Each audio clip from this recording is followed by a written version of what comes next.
બાપ દીકરો ગાડી લઈને જતા હતા અને એમાં દીકરાએ બાપાને કીધું એ કે ગાડી હું કામ ધીમી હકાવો, ફાંસ હકાવો નહીં, ફાંસ હકાવો, થોડીક ફાંસ હકાવો.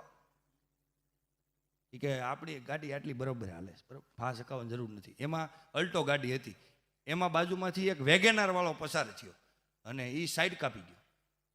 તો ઓલો છોકરો કે આમ જો પપ્પા આપણી સાઈડ વેગેનાર વાળા કાપી જાય, ભગાવો ભગાવો. એનો બાપ કે આપણે નો હાલે એમ. પછી આગળ એક મર્સિડીઝ હતી, એ સાઈડ કાપી ગયો. એટલે છોકરો કે જો બાપા આપણી સાઈડ કાપી જાય, ભગાવો ભગાવો. નો ભાગે કે પણ હું પણ કહ્યું નો ચોંટી પીડ્યો છું, ભગાવો ભગાવો.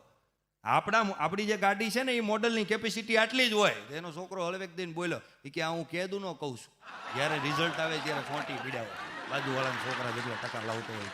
તમને એટલી ખબર ન પડે તમારા મોડલની કેપેસિટી કેટલી છે? બુદ્ધિ વગેરેના પણ હાલી જ નીકળ્યા અને બાપને ગગલાવા માંડ્યો. બોલો,